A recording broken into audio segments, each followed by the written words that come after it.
नमस्कार बच्चों। आज के इस एपिसोड में इस वीडियो में हम कंटिन्यू करेंगे हमारी क्लास 9th एसएसटी की मोस्ट इंपॉर्टेंट क्वेश्चंस की सीरीज को। अब ये मोस्ट इंपॉर्टेंट क्वेश्चंस की सीरीज कौन सी है? इस सीरीज में हम चैप्टर वाइज वो क्वेश्चंस डिस्कस करें जो आपके एग्जाम के पॉइंट ऑफ व्यू से ज़्यादा इंपॉर्टेंट है। यानी कि अगर आप इन क्वेश्चंस को कर लेते हो तो ये आपके लिए मोर देन इनफ रहेगा। यानी कि वो क्वेश्चंस है जो कंटिन्यूसली आपके एग्जाम में रिपीट होते रहें और आगे भी जिनके आने के सबसे ज़्यादा चांसेस रहेंगे। तो ये जो हमारी मोस्ट इंपॉर्टेंट क्वेश्चंस की सीरीज है, इस सीरीज में हम एसएसटी के सभी चैप्टर्स के वीडियो पब्लिश कर चुके हैं। यानी कि सभी चैप्टर्स के मोस्ट इंपॉर्टेंट क्वेश्चंस हम आपके साथ शेयर कर चुके हैं। हिंदी मीडियम के लिए अलग से वीडियो हमने दिए, इंग्लिश मीडियम के जो स्टूडेंट्स हैं उनके लिए हमने अलग से वीडियो दिए। अगर आपने उन वीडियोज़ को नहीं देखा तो आपको क्या करना है, प्लेलिस्ट में जाना है। प्लेलिस्ट में class 9th SST most important questions की एक अलग से प्लेलिस्ट बना देगी, वहाँ पे आपको ये सभी वीडियो मिल जाएंगे। अब ये जो फर्स्ट चैप्टर है इसकी वीडियो हम आपको दोबारा से दे रहे हैं। ऐसा क्यों है? ऐसा इसलिए कि बाकी जितने भी चैप्टर्स थे उनके हमने मोस्ट इंपॉर्टेंट क्वेश्चंस दिए थे, साथ में हमने सॉल्यूशन रिटन फॉर्मेट में दिए थे। लेकिन इस चैप्टर के जो सॉल्यूशन थे 3 मार्कर क्वेश्चन के, 5 मार्कर क्वेश्चन के, वो हमने डिस्कस तो किए थे, एक्सप्लेनेशन भी हमारी हो गई थी, समझ भी लिया था, लेकिन आंसर जो थे वो रिटन में हमने नहीं दिए थे। तो काफ़ी सारी स्टूडेंट्स के कमेंट्स आ रहे थे कि सर इस चैप्टर को दोबारा करवा दीजिए, इसके सॉल्यूशन हमें रिटर्न में दे दीजिए ताकि हम उनको नोट कर पाएँ या फिर उनके स्क्रीनशॉट वगैरह हम ले पाएँ। तो इसलिए हम इसको दोबारा से डिस्कस करें। तो आज का जो हमारा चैप्टर रहेगा वो रहेगा क्लास 9th हिस्ट्री का हमारा first chapter, the French revolution, फ्रांसीसी क्रांति। ये जो चैप्टर है एक इंपॉर्टेंट चैप्टर, यानी कि अगर हम पूरी क्लास 9th की एसएसटी की बात करें तो उसमें से सबसे इंपॉर्टेंट जो चैप्टर है वो चैप्टर आपका द फ्रेंच रेवोल्यूशन रहेगा, क्योंकि ये मैप वर्क के लिए भी इंपॉर्टेंट है। 1 मार्कर क्वेश्चन भी इसमें से बनते हैं, 5 मार्कर क्वेश्चन है या 3 मार्कर क्वेश्चन है उसके लिए भी इंपॉर्टेंट है। तो अगर हम वेटेज के अकॉर्डिंग देखें तो सबसे ज़्यादा इंपॉर्टेंट जो चैप्टर रहेगा वो आपका द फ्रेंच रेवोल्यूशन, फ्रांसीसी क्रांति रहेगा। यहाँ पे हम क्या डिस्कस करेंगे? सबसे पहले हम डिस्कस करेंगे 1 मार्कर क्वेश्चन को जो आपके एग्जाम में रिपीट होते रहे उनकी हम बात करेंगे। उसके बाद हम डिस्कस करेंगे जो 3 मार्कर आपके क्वेश्चन बनेंगे इस चैप्टर में से, और एंड में हम डिस्कस करेंगे 5 मार्कर क्वेश्चन जो आपके एग्जाम के लिए इंपॉर्टेंट रहेंगे। Let's begin. चलिए शुरुआत करते हैं हम आज के इस एपिसोड की, इस वीडियो की। और सबसे पहले हम डिस्कस करेंगे जो इस चैप्टर के 1 मार्कर क्वेश्चन आपके लिए इंपॉर्टेंट रहने वाले हैं। तो इसमें पहला जो हमारा क्वेश्चन रहेगा वो है फ्रांस की क्रांति के समय फ्रांस का सम्राट कौन था, ये हमें बताना है। तो लुई 16 यानी कि लुई 16वां जो था वो फ्रांस का सम्राट था उस वक्त जो फ्रांस की क्रांति हुई थी। ये 1774 में 1774 में वहाँ के सम्राट बनते हैं। और उसके बाद फ्रांस की क्रांति जब होती है तो उस वक्त यही सम्राट होते हैं। हालांकि उसके क्रांति के बाद बात की जाए तो इनको भी लटका दिया जाता है, यानी कि इनको भी मृत्युदंड दे दिया जाता है। ये जो फ्रांस की क्रांति हुई थी उसमें सबसे बड़ा जो योगदान था कि क्रांति के जब हम कारण फाइंड आउट करते हैं तो सबसे पहला कारण यही होगा, लुई 16वां ये जिम्मेवार थे, क्योंकि निकम्मे शासक थे, ठीक तरीके से ये मैनेज नहीं कर पाए थे सिचुएशन को, और इन्हीं के कारण ये क्रांति होती थी। ये एक इंपॉर्टेंट क्वेश्चन बन जाता है कि उस वक्त फ्रांस के शासक कौन थे। तो वो जो शासक थे, सम्राट जो थे, वो लुई 16वें थे। उसके बाद नेक्स्ट जो हमारा क्वेश्चन रहेगा, दूसरा जो हमारा प्रश्न रहेगा कि कौन से स्टेट को सभी कर चुकाने होते थे। ओके, तो थोड़ा सा समझ लीजिए कि जब फ्रांस की क्रांति हुई थी तो वहाँ का जो समाज था, सोसाइटी जो थी, उसमें 3 भागों में वो बंटी हुई थी। एक तो था first estate, okay, second estate, उसके बाद था थर्ड एस्टेट। इसमें से जो फर्स्ट और सेकंड एस्टेट थे, फर्स्ट में कौन आते थे? पादरी वर्ग आते थे। जैसे जो पादरी कौन से होते हैं उनको आप फादर कह सकते हो, जो चर्च से जुड़े होते हैं वो आते थे, ठीक। सेकंड में आते थे नोबल्स, यानी कि राजा, राज परिवार हो गया, मंत्री हो गए, जो जमींदार फ्यूडल्स थे वो आते थे। ये दोनों ही एस्टेट थे, इनको टैक्स नहीं देना होता था, ठीक, यानी कि मजे थे इनके, टैक्स लेते थे, देते नहीं थे। ये जो थर्ड एस्टेट था इसको टैक्स देने होते थे। और थर्ड एस्टेट जो था यहाँ पे कौन से आते थे? जैसे किसान हो गए, छोटे व्यापारी हो गए, आर्टिसंस, कलाकार वगैरह हो गए, इस प्रकार के लोग आते थे, मजदूर वगैरह हो गए। इनके हालात बड़े खराब थे और टैक्स इन्हें देना होता था। तो यहाँ पे क्वेश्चन है कि कौन से एस्टेट को सभी कर चुकाने होते थे? तो तृतीय एस्टेट को सभी प्रकार के टैक्स देने होते थे और इनके हालात काफ़ी ख़राब थे। और यही आगे चल के एक कारण ये भी बनता है जब फ्रांस की क्रांति होती है। उसके बाद नेक्स्ट क्वेश्चन देखिए, अगला जो हमारा प्रश्न रहेगा, फ्रांस की क्रांति कब हुई थी ये हमें बताना है। तो अगर फ्रांस की क्रांति की बात करें तो फ्रांस की क्रांति 1789 में हुई थी, 1789 में हुई थी। जुलाई 1789 में लिख सकते हो। 14 जुलाई 1789 थी, वो दिन था जिस दिन इसकी शुरुआत होती है। शुरुआत कैसे होती है कि लोग पेरिस में पहुंच जाते हैं और मेन उनकी डिमांड, समस्या क्या थी कि खाने के लिए कुछ नहीं था।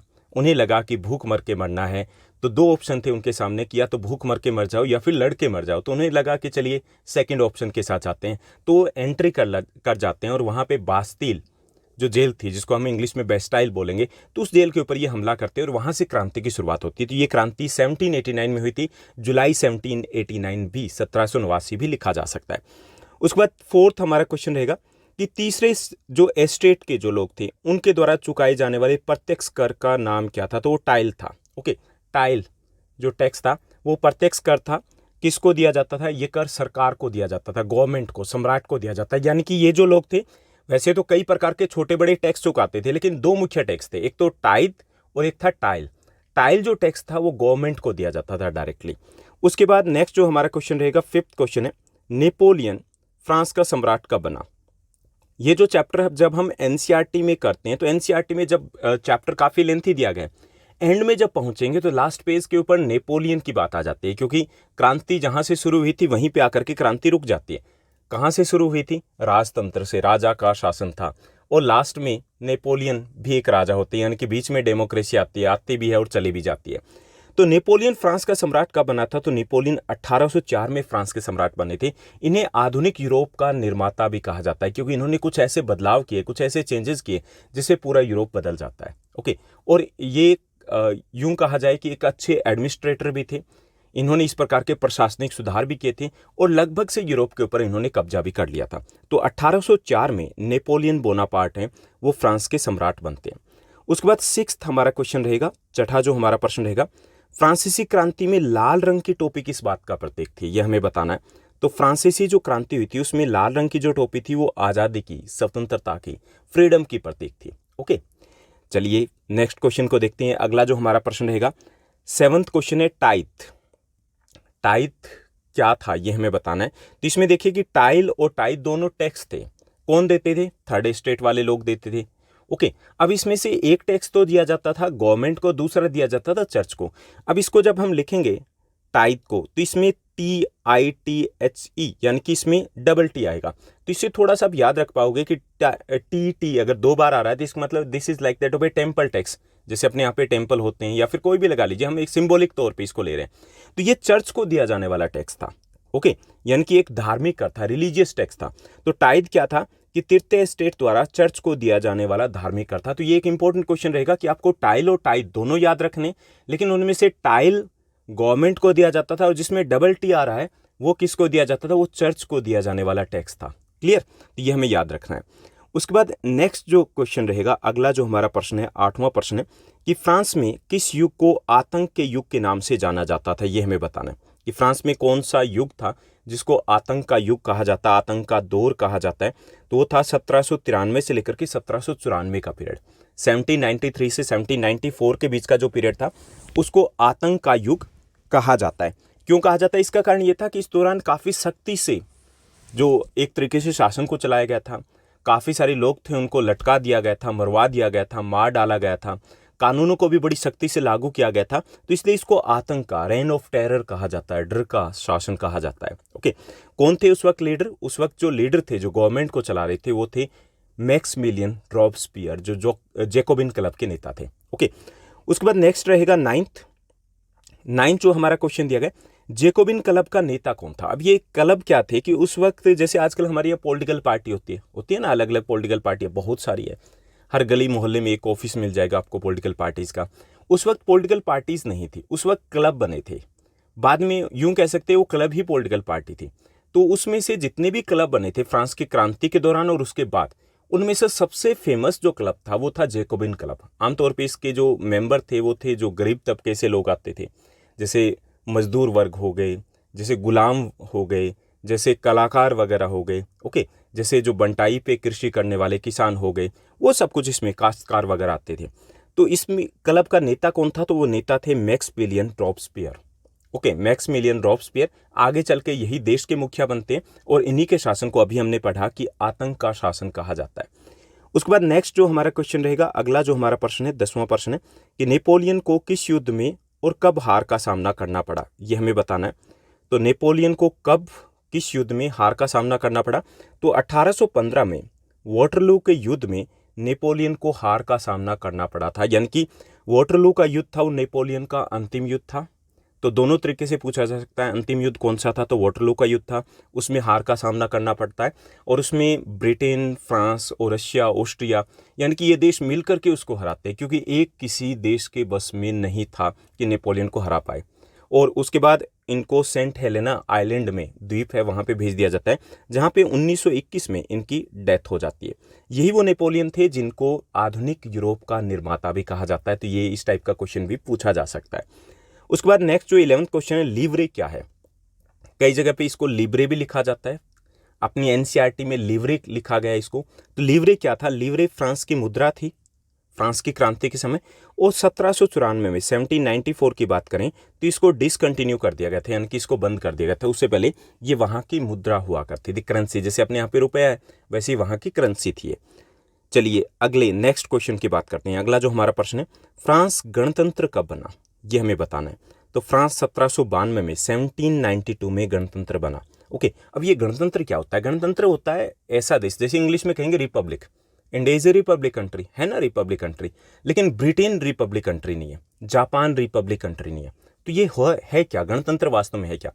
कि एक तो होता है लोकतंत्र। लोकतंत्र तो होता है जहां पर सरकार को जनता चुनती है, तो अपने देश में भी चुनती है, ब्रिटेन में भी चुनती है, तो दोनों ही देश क्या है, लोकतंत्र है। लेकिन हम गणतंत्र है और ब्रिटेन नहीं है।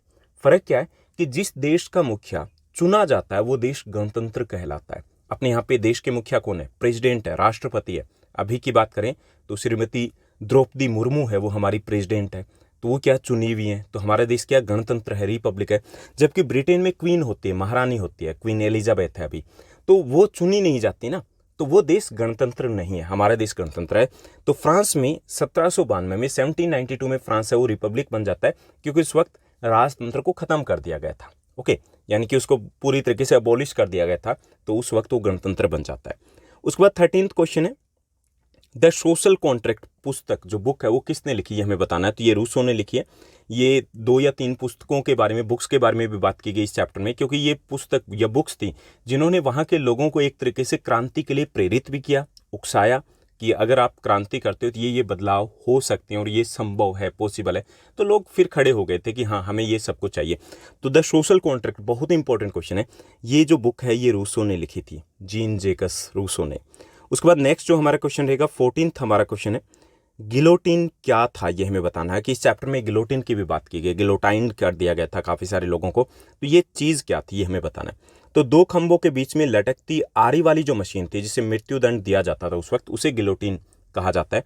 जैसे ऐसे पोल बने हुए थे, ऐसे पोल हो गया, ऐसे पोल हो गया, उसके नीचे इस टाइप से कुछ चीज़ होती थी, ऊपर से ऐसे कुछ होता था, यहाँ काफ़ी हैवी चीज़ होती थी तीखी, इसमें किसी भी पर्सन को लेटाया जाता था, उसकी गर्दन डाल के ऊपर से फिर इसको छोड़ दिया जाता था, और गर्दन धड़ से अलग एक ही सेकंड में। तो इसे गिलोटिन बोला जाता था। अगर गिलोटिन पूछा जाए तो आप बता दो कि 2 खंभों के बीच में लटकती आरी वाली मशीन थी जिसे मृत्युदंड दिया जाता है या सर को कलम किया जाता था, और इसका डायग्राम भी आप बना सकते हो।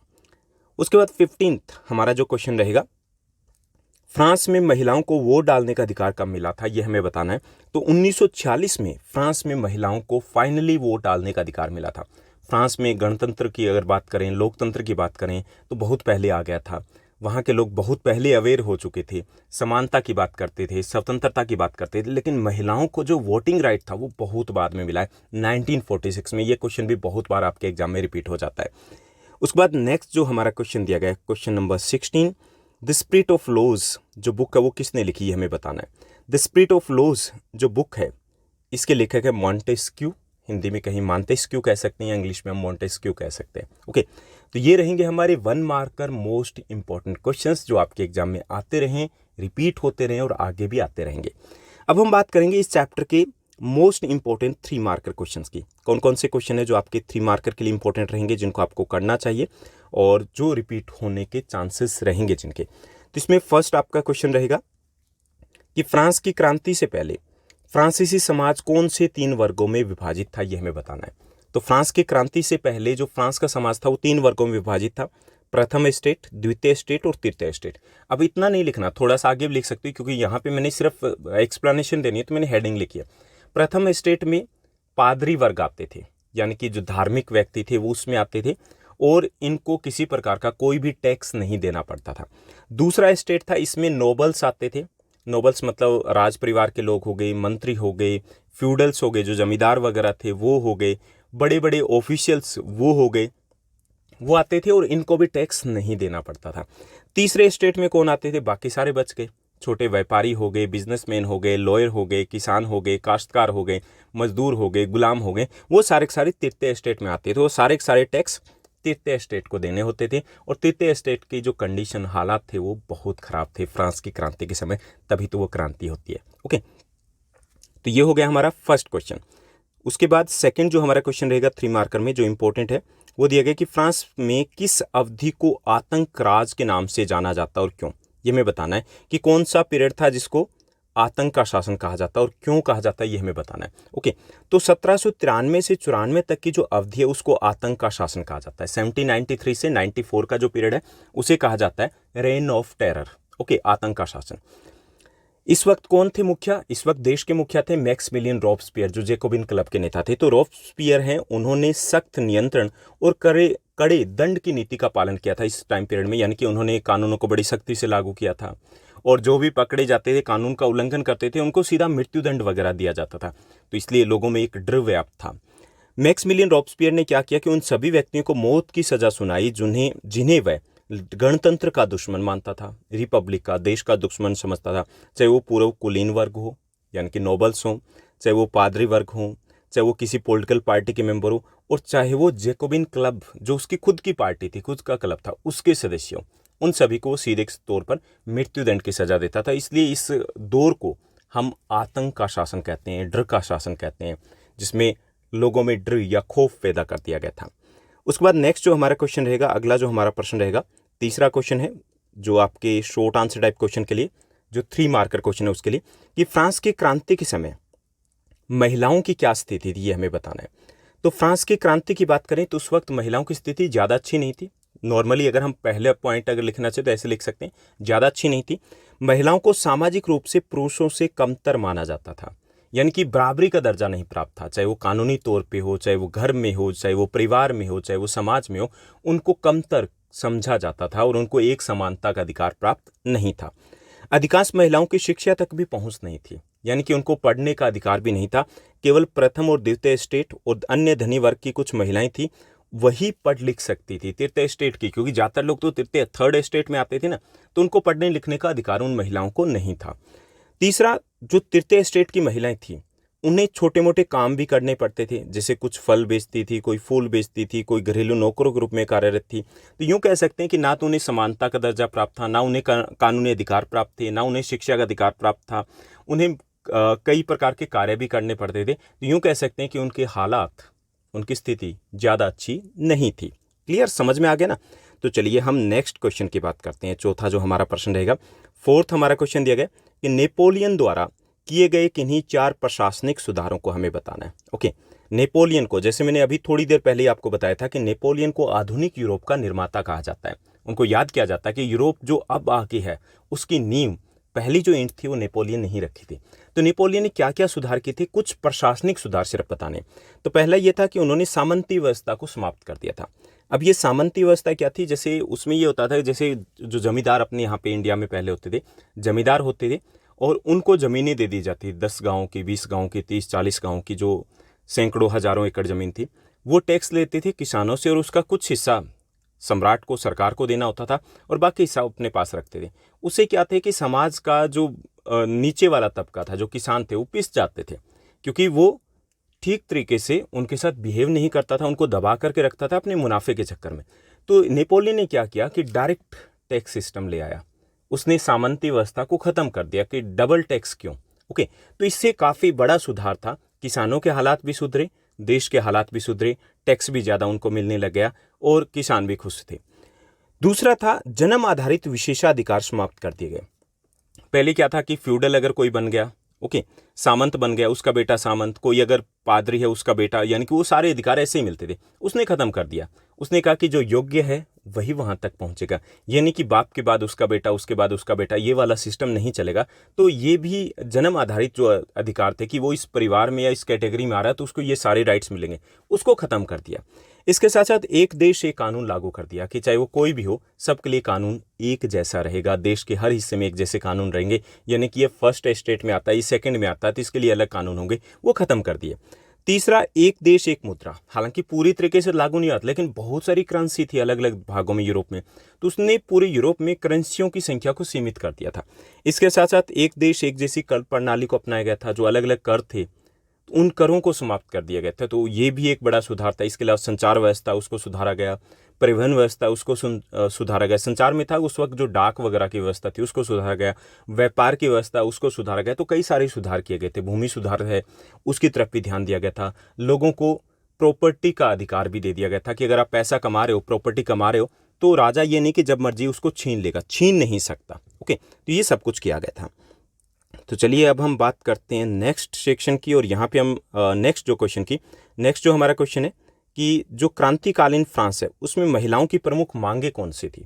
ओके, यानी कि 3 मार्कर क्वेश्चन का 5th और लास्ट क्वेश्चन रहेगा इस चैप्टर में, जो आपके लिए इंपॉर्टेंट है एग्जाम के लिए, कि क्रांतिकालीन जो फ्रांस था उसमें महिलाओं की कुछ मांगे थी। महिलाओं ने भी बड़े बढ़ चढ़ करके भाग लिया था, उनको भी लग रहा था कि जब क्रांति होगी उसके बाद जब देश बनेगा तो कुछ नया देश बनेगा, उसमें उन्हें बहुत कुछ मिलेगा। तो उनकी प्रमुख मांगे कौन सी थी? तो पहला था कि उनको समान अधिकार और समान व्यवहार मिलना चाहिए, यानी कि उनको समान अधिकार भी मिले, जो पुरुषों को मिल रहे हुए हैं वही अधिकार उनको मिलने चाहिए, और उनके साथ जो दोहरा व्यवहार किया जाता है, उनको कम तरह का जाता है, वो बंद होना चाहिए।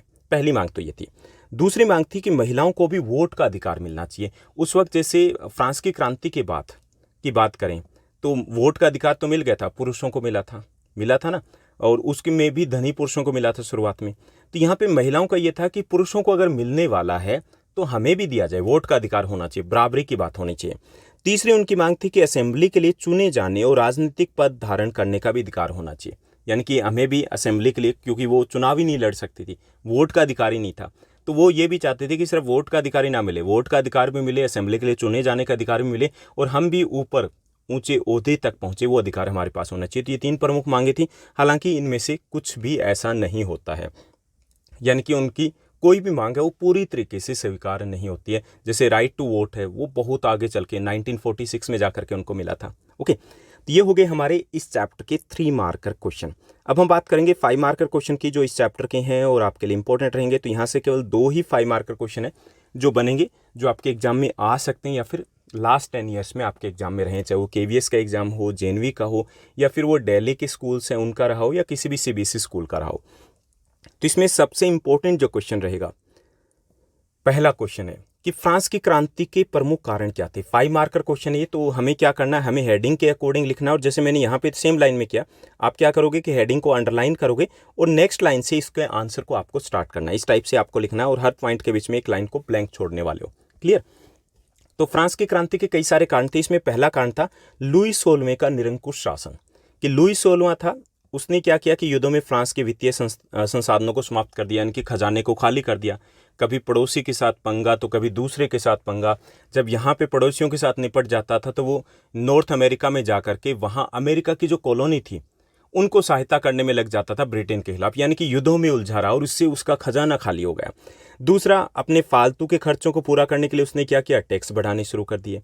इससे तृतीय स्टेट के जो लोग थे वो नाराज हो गए, यानी कि सारी जो समस्या की जड़ थी, वो समस्या की जड़ थी जो लुई 16वां था उसका निकम्मापन, यानी कि वो ना किसी की सुनता था और ना ही ठीक से खुद मैनेज कर पा रहा था, यानी कि खजाना खाली हो चुका था, और देश में बेरोजगारी की समस्या थी, निर्धनता की समस्या थी, महंगाई की समस्या थी, या जो सीमा पर शांति चाहिए थी, इनमें से किसी भी चीज़ को मैनेज नहीं कर पाया, और आगे चल के ये क्रांति का एक बड़ा कारण बनता है, क्योंकि लोगों को लगा कि इससे पीछा छुड़ाने का एक ही तरीका है कि हमें कुछ करना पड़ेगा, हमें उठना होगा, हमें हथियार उठाने होंगे। उसके बाद नेक्स्ट दूसरा जो कारण था फ्रांस की क्रांति का, वो था फ्रांसीसी समाज का विभाजन। जो विभाजन था फ्रांसीसी समाज का वो दोषपूर्ण था। फ्रांस का जो समाज था वो 3 एस्टेट में बंटा हुआ था, प्रथम, द्वितीय और तृतीय, फर्स्ट, सेकंड और थर्ड एस्टेट में। इसमें जो फर्स्ट और सेकंड एस्टेट थे उनको कई प्रकार के स्पेशल राइट्स मिले हुए थे, विशेष अधिकार मिले हुए थे, और उनको किसी भी टाइप के टैक्स नहीं देने पड़ते थे, यानी कि सारी प्रॉपर्टी उनके पास थी, ज़्यादातर मजे उनके थे, टैक्स भी नहीं दे रहे थे, इनकम भी उन्हीं के पास थी। जो थर्ड स्टेट था जिसमें 90% के आसपास लोग आते थे फ्रांस के, उनको सभी टाइप के, चाहे वो डायरेक्ट या इनडायरेक्ट टैक्स थे, वो सारे टैक्स देने पड़ते थे। अब दिक्कत यही थी कि मतलब प्रॉपर्टी उनके पास, इनकम उनके पास, मज़े उनके पास, टैक्स वो ना दें। जब टैक्स की बात आए तो हम टैक्स दें, युद्ध करे वो, मज़े करे वो, और टैक्स देने की बात आए तो टैक्स दें हम। इस बात से क्या हुआ कि थर्ड स्टेट है वो नाराज चल रहा था, और एक सीमा होती है, वो सीमा टूट गई। उन्हें लगा कि नहीं, अब तो अति हो गई। जब अगली बार जब टैक्स बढ़ाने की बात आई तो उन्होंने कहा कि सैनिकों आक्रमण, यानी कि उन्होंने कहा कि भाई अब बहुत हो गया, अब तो हम लड़ेंगे, लड़के मरने वाले हैं।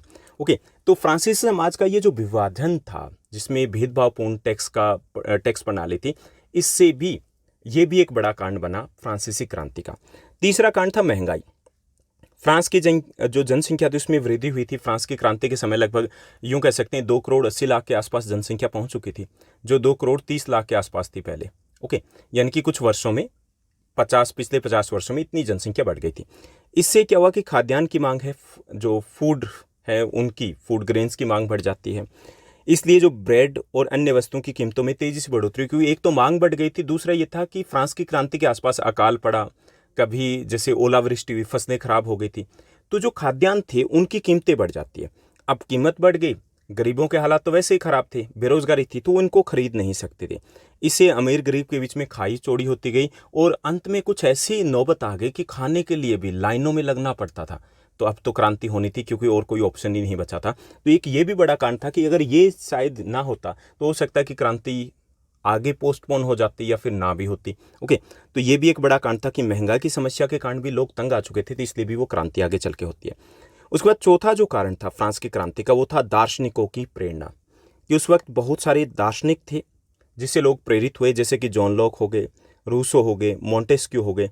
इन्होंने एक ऐसा समाज बनाने के विचारों का प्रचार किया जहां लोगों के पास स्वतंत्रता होगी, एक समान कानून होंगे, एक समान अवसर होंगे। ओके, यानी कि उनके पास सभी प्रकार की आज़ादी होगी और लोग अच्छे से मिलजुल के रह पाएंगे।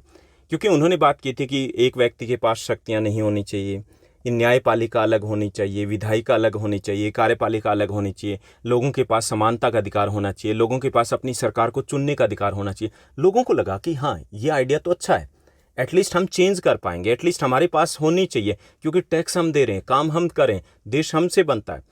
तो उनके विचारों से भी लोग प्रेरित हुए, उन्हें एक नया रास्ता मिला कि हाँ, अगर राजा नहीं तो जरूरी नहीं कि राजा की जगह दूसरा राजा आएगा, नहीं, राजा की जगह कुछ बदलाव भी आ सकता है। तो फ्रांस के जितने भी लोग थे वो इनके विचारों से प्रेरित हुए और अपने सपनों को साकार करने के लिए उन्होंने क्रांति का बिगुल बजा दिया। तो एक ये भी कांड था कि उन्होंने यूं कह सकते हैं प्रेरित किया, या फिर यूं भी कह सकते हैं उकसाया उन्होंने। उसके बाद पांचवा जो कारण था फ्रांस की क्रांति का, वो था मध्यम वर्ग की भूमिका। कि 18वीं शताब्दी में मध्यम वर्ग कहे जाने वाले जो सामाजिक समूह थे वो निकल के आए, यानी कि जो तृतीय स्टेट था उसमें से कुछ लोग ऐसे निकल के आए जो पढ़े लिखे भी थे और जिनके पास पैसा भी था। पढ़े लिखे और पैसा दोनों चीज़ें थी। जैसे वकील भी थे, उसमें प्रशासनिक अधिकारी भी थे, कुछ शिक्षक वर्ग भी थे, कुछ व्यापारी भी थे, इस प्रकार के लोग थे। ठीक, तो उन लोगों ने क्या किया कि उन्होंने ये मानना था कि किसी भी समूह को जन्म से संबंधित विशेषाधिकार, जन्म से विशेषाधिकार नहीं मिलने चाहिए। उनका ये मानना था कि सब एक बराबर होने चाहिए। यानी कि उन्होंने लॉजिकल क्वेश्चन उठाने शुरू कर दिए कि भाई टैक्स वो क्यों नहीं दे रहे, हम क्यों देंगे, और अगर हम टैक्स देंगे तो उस बात का फैसला वो क्यों करेंगे। अब जब क्यों लगना शुरू हो गया तो धीरे धीरे लोगों को समझ में आने लग गया कि ये गलत हो रहा है, तो भीड़ उनके पीछे होती गई। और ये जो मध्यम वर्ग था इसी ने ही क्रांति को आगे चल के लीड किया था, यानी कि नेतृत्व था वो इन्होंने दिया था। तो ये इनका उदय होना भी फ्रांस की क्रांति का एक महत्वपूर्ण कारण था। तो ये कुछ कारण थे जिसके कारण फ्रांस की क्रांति आगे चल करके होती है। इसमें आप और भी जोड़ सकते हो, जैसे इसके साथ साथ बेरोजगारी की समस्या, निर्धनता की समस्या, ओके, भूखमरी की समस्या। तो ये 4-5 की बजाय आप 7-8 कारण तक भी जा सकते हो। क्लियर। उसके बाद हम बात करते हैं सेकंड क्वेश्चन की। आपका जो मोस्ट इंपॉर्टेंट क्वेश्चन है 5 मार्कर में, उसमें सेकंड और थर्ड 2 क्वेश्चन बन रहे हैं, हालांकि आंसर सेम ही रहेगा। तो 2 तरीके से क्वेश्चन आ सकते हैं। इसमें सेकंड क्वेश्चन दिया गया कि दुनिया के लिए जो फ्रांसीसी क्रांति थी वो कौन सी विरासत छोड़ कर गई। ठीक, यानी कि दुनिया के लिए जो फ्रांसीसी क्रांति है उसकी क्या विरासत रही, हमें क्या सीख मिली है उससे, ऐसा क्या है जो हमें फ्रांसीसी क्रांति से मिला है। या लोकतांत्रिक अधिकारों की हमें सूची बनानी है जो आज हमें मिले हुए हैं और जिनका उद्गम फ्रांसीसी क्रांति में है। ये भी इस टाइप का क्वेश्चन भी CBSE में कई बार पूछा गया। यानी कि कुछ अधिकार जो आज हम इंजॉय करें, एक्चुअली में उनकी शुरुआत फ्रांसीसी क्रांति से हुई थी। कौन कौन से ऐसे अधिकार हैं उनकी हमें बात करनी है। जब आप पोल साइंस का सेकंड चैप्टर करोगे, पॉलिटिकल साइंस का सेकंड चैप्टर है हमारा कॉन्स्टिट्यूशनल डिजाइन, संविधान, जो संविधान निर्माण से संबंधित है, उस चैप्टर में हम बात करेंगे कि भारतीय संविधान की प्रेरणा कहाँ से आई हमें। तो उसमें हम फ्रांसीसी क्रांति की बात करते हैं। बहुत सारी चीज़ें हमने यहाँ से ली, तो वो उन्हीं चीज़ों के बारे में यहाँ पे बात की जा रही है। यानी हमें बताना है कि फ्रांसीसी क्रांति से हमें क्या सीख मिली, उसकी विरासत क्या है, या कौन से अधिकार है जो आज हमारे पास है और वो हमें मिले हैं फ्रांसीसी क्रांति से, यानी कि उनका जन्म यहीं से हुआ। तो इसमें पहला है वोट देने का अधिकार, राइट टू वोट है, मताधिकार है। कहाँ से शुरुआत हुई? पहले तो कोई सोच भी नहीं सकता था कि ऐसे सरकार चुनी जा सकती है। तो इसकी शुरुआत फ्रांसीसी क्रांति से हुई। उसके बाद यूरोप के अन्य देशों में की, हमारे देश में भी हमने वहीं से प्रेरणा लिया। इसी तरीके से प्रेस की स्वतंत्रता पहले नहीं होती थी। राजा जो कहता था वो लिखते थे, राजा कहता था ये करो तो वो होता था, ओके। लेकिन वहाँ से शुरुआत हुई कि नहीं, प्रेस की आज़ादी होनी चाहिए। अगर राजा ने, सम्राट ने, एम्परर ने रॉन्ग किया तो उसके खिलाफ भी लिखा जा सकता है। तो उसकी शुरुआत भी, इस अधिकार की शुरुआत भी वहीं से होती है। ऐसे ही बोलने की स्वतंत्रता, ओके, अपने अधिकार, अपने अभिव्यक्ति की स्वतंत्रता हम कहेंगे, तो वो उसकी भी शुरुआत वहीं से हुई थी। ऐसे ही अभिव्यक्ति की स्वतंत्रता हो गई, गुलामी का उन्मूलन हो गया, दास प्रथा हुआ करती थी पहले, तो यहीं से वो शुरुआत हुई थी कि दास प्रथा है वो नहीं होनी चाहिए, क्योंकि सभी के लिए एक जैसे अधिकार होने चाहिए। सभी के लिए मतलब सभी के लिए। तो ये भी वहीं से हमने सीखा कि ऐसा किसी भी आधार पर भेदभाव नहीं होना चाहिए। ऐसे ही स्वतंत्रता का अधिकार है वो भी हमें वहीं से मिला है। संपत्ति का अधिकार है कि राइट टू प्रॉपर्टी, वो भी हमें वहीं से शुरुआत हुई थी कि चाहे वो राजा ही क्यों ना हो, अगर किसी ने अपनी मेहनत से प्रॉपर्टी को कमाया तो यानी कि राजा कह दे कि उसकी प्रॉपर्टी छीन लो, ऐसा नहीं हो सकता, चाहे वो किसी भी पद के ऊपर बैठा हो। ऐसी सुरक्षा का अधिकार है, ऐसी शिक्षा का अधिकार है। तो ये काफ़ी सारे अधिकार है जो हमें कहाँ से मिले? फ्रांसीसी क्रांति से मिले। तो ये थे इस चैप्टर के मोस्ट इंपॉर्टेंट क्वेश्चंस। ये चैप्टर भी आपका एसएसटी का, क्लास 9th एसएसटी का सबसे इंपॉर्टेंट चैप्टर है। तो इस एसएसटी की बात करें क्लास 9th की, तो जितने भी चैप्टर्स हैं उन सभी चैप्टर्स के मोस्ट इंपॉर्टेंट क्वेश्चंस हिंदी और इंग्लिश मीडियम में ऑलरेडी हम पब्लिश कर चुके हैं। नहीं देखा तो क्या करना है आपको? प्लेलिस्ट में जाना है। प्लेलिस्ट में class 9th SST most important questions की अलग से प्लेलिस्ट बना देगी, तो वहाँ से इन क्वेश्चंस के आंसर को फाइंड आउट कर सकते हो, ओके। उसके अलावा 10th क्लास के हैं या फिर 11th क्लास के, तो उनके भी इसी टाइप की सीरीज़ आई हुई है। 10th क्लास के तो सभी चैप्टर भी हमने किए हुए हैं। तो अगर आपके भी ब्रदर्स, सिस्टर्स, फ्रेंड्स हैं तो आप उनके साथ भी इस चैनल के लिंक को शेयर कर सकते हो। अगर आपको ये वीडियो अच्छा लगा, हेल्पफुल लगा, तो एक छोटा सा कमेंट जरूर छोड़िएगा। आज के लिए बस इतना ही। Thank you, bye bye, have a nice day.